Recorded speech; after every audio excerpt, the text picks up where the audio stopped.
बिस्मिल्लाहिर्रहमानिर्रहीम। उर्दू लेक्चर के हवाले से मैं मोहम्मद ज़िया रसूल आप बच्चों से मुखातिब हूँ। आज बेटा जी हम पंचायत सबक की मशक करेंगे। इस तरह ये सबक जो है वो मुकम्मल हो जाएगा। मुख्तसर सवालात देखिए। कहते हैं कि जुम्मन शेख और अलगू चौधरी में दोस्ती का आगाज़ कब हुआ? जवाब इसका है सबक की रोशनी में कि जुम्मन शेख और अलगू चौधरी में दोस्ती का आगाज़ उस ज़माने में हुआ जब ये दोनों लड़के जो थे वो जुम्मन शेख के वालिद शेख जुमेराती के शागिर्द थे। शेख जुम्मन की बीवी का खाला की मलकियत के हिबे नामे की रजिस्ट्री के बाद खाला से कैसा सलूक था? अच्छा, पहले पहल तो वो जुम्मन शेख की बीवी फहमीन जो थी वो खाला की खूब खातरदारियां करती थी, मगर जब हिबे नामे की रजिस्ट्री जुम्मन शेख के नाम हो गई तो फहमीन ने आहिस्ता आहिस्ता सालन की मकदार रोटियों से कम कर दी, यानी उसके खाने पीने के सामान में बहुत कमी कर दी। आगे अलगू चौधरी के पंच मुकर्रर होने पर शेख जुम्मन क्यों खुश था? अलगू चौधरी शेख जुम्मन का दोस्त था, दोनों में गाढ़ी दोस्ती थी। जब खाला ने अलगू चौधरी को पंच मुकर्रर किया तो शेख जुम्मन के दिल में एक ही ख्याल था कि अलगू चौधरी ज़रूर अपनी दोस्ती को निभाएगा और फैसला जुम्मन शेख के हक में करेगा। यही वजह है कि अलगू चौधरी के पंच मुकर्रर होने पर शेख जुम्मन जो था वो बहुत खुश था। अलगू चौधरी ने क्या फैसला सुनाया? जब अलगू चौधरी ने दोनों फरीकैन की बात सुनी, जरा ख़त्म हुई, तो उसने कहा शेख जुम्मन को खेतों से माकूल मुनाफा होता है। जुम्मन शेख खाला जान के माहवार गुजारे का बंदोबस्त करे, वरना हिबा नामा जो है वो मनसूख हो जाएगा। अलगू चौधरी का फैसला सुनकर शेख जुम्मन का रद्द अमल क्या था? अलगू चौधरी का फैसला सुनकर शेख जुम्मन जो था वो सन्नाटे में आ गया। वो अपने दोस्त से कहने लगा, भाई इस ज़माने में दोस्ती का मेयार यही है, जिस पर भरोसा किया जाए वो ही गर्दन पर छुरी फेर देता है। ठीक है। ये अलगू चौधरी के इस फैसले ने अलगू और जुम्मन की दोस्ती की जड़ें हिला दी। जुम्मन शेख हर वक्त अलगू चौधरी से इंतकाम लेने के बारे में सोचता रहता। अलगू चौधरी ने समझू सेठ को बैल क्यों फरोख्त किया? अलगू चौधरी के पास बैलों की एक जोड़ी थी। पंचायत के एक माह बाद उनमें से एक बैल मर गया। चूंकि जुम्मन शेख अलगू चौधरी से दुश्मनी रखता था, इसलिए अलगू चौधरी के दिल में ख्याल पैदा हुआ कि कहीं जुम्मन शेख ने बैल को जहर न दिया हो, मगर वो ये बात किसी से बरबला नहीं कह सकता था और अकेला बैल उसके किसी काम का नहीं था, इसलिए उसने अपना बैल समझू सेठ के हाथ बेच दिया। आगे है कि समझू सेठ ने अलगू चौधरी से खरीदे हुए बैल के साथ कैसा सलूक किया? कहते समझू सेठ ने नया बैल जब पाया तो पांव फैलाए।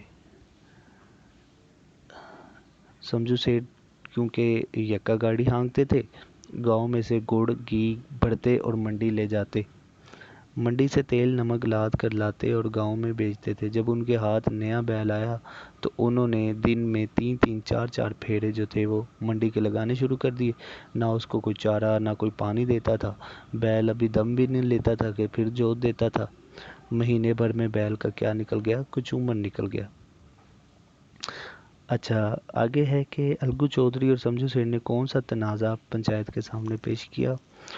समझू सेठ ने अलगू चौधरी से एक माह के वादे पर जो है वो बैल उधार लिया था, मगर बैल से ज़्यादा मुशक्क़त लेने की वजह से बैल मर गया। तो जब अलगू चौधरी ने समझू सेठ से पैसों का मुतालबा किया तो समझू सेठ ने इधर उधर की बातें शुरू कर दी। ये तनाज़ा था जिसकी वजह से जो है वो पंचायत के सामने ये मसला पेश किया गया। अच्छा, अगला सवाल है, शेख जुम्मन जो है उसने फैसला सुनाते हुए इंसाफ के असूलों को कहाँ तक पूरा किया? जब शेख जुम्मन इंसाफ की मसनद पर बैठा तो उसे अपनी अजीम शान जिम्मेदारी का एहसास हुआ। उसने सोचा कि इस वक्त इंसाफ के मामले में मेरी नीयत को जो है वो बिल्कुल दखल अंदाजी नहीं करनी चाहिए, मुझे इंसाफ के तकाज़ों को निभाना चाहिए। ठीक है ना। तब उसने दोनों मामला सुने और अलगू चौधरी और समझू के दरमियान पूरा फैसला किया। ठीक है। तो उसने जो है वो इंसाफ को मद्देनज़र हर सब चीज़ों को मद्देनज़र रखते हुए इंसाफ पर मबनी फ़ैसला सुनाया और कहा कि इंसाफ की कुर्सी पर बैठकर कोई किसी का दोस्त नहीं होता और ना कोई किसी का दुश्मन होता है। आगे है खाली जगह। जुम्मन शेख और अलगू चौधरी में बड़ा याराना था। जुम्मन जब हज करने गए तो अपना घर अलगू को सौंप गए। ان کے باپ پرانی وضع کے آدمی تھے۔ شیخ جمعراتی خود دعا اور فیض کے مقابلے میں تازیانے کے زیادہ قائل تھے۔ جمن نے وعدے وعید کے سبز باغ دکھا کر خالہ اماں سے وہ ملکیت اپنے نام کرا لی تھی۔ خالہ جان اپنے مرنے کی بات نہیں سن سکتی تھی۔ بوڑھی خالہ نے اپنی دانست میں تو گریہ و زاری کرنے میں کوئی کسر نہ اٹھا رکھی۔ شیخ جمن کو بھی اپنی عظیم و شان ذمہ داری کا احساس ہوا۔ دوستی کا مرجھایا ہوا درخت پھر ہرا ہو گیا۔ اچھا جی، اس کے بعد غلط درست ہیں۔ الگو جب کب باہر جاتے تو جمن پر اپنا گھر چھوڑ جاتے۔ صحیح۔ الگو کے باپ نئے انداز کے آدمی تھے۔ غلط۔ الگو کی ایک بوڑھی بیوہ خالہ تھی۔ غلط۔ کئی دن تک بوڑھی خالہ لکڑی لیے آس پاس کے گاؤں کے چکر لگاتی رہی۔ صحیح۔ جمن نے بڑھیا کو پیار بڑی نظروں سے دیکھا۔ غلط۔ شیخ جمن اپنی خالہ کو ماں کے برابر سمجھتا تھا۔ غلط۔ الگو قانونی آدمی نہیں تھے۔ غلط۔ ایک ایک سوال جمن کے دل پر ہتھوڑے کی طرح لگتا تھا۔ درست۔ پنچایت کے ایک ہفتے بعد بیل مر گیا۔ غلط۔ سمجھو سیٹھ منڈی سے تیل نمک لاد کر لاتے اور گاؤں میں بیچتے تھے۔ صحیح۔ رام دھن نے پہلا نام جمن کا سنا تو کلیجہ دھک سا ہو گیا۔ غلط۔ شیخ جمن کو پنچ بن کر اپنی ذمہ داری کا احساس نہ ہوا۔ غلط۔ آگے بیٹا جی الفاظ معنی دیکھیے۔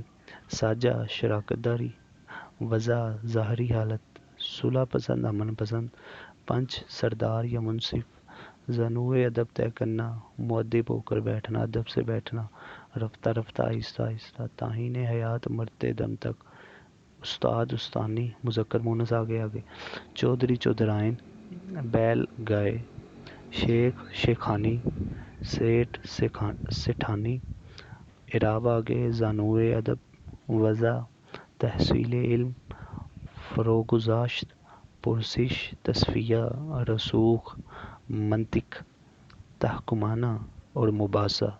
تو یہ تھا بیٹا جی آج کا ہمارا لیکچر۔ اگلے لیکچر میں پھر ملاقات ہوگی۔ اللہ حافظ۔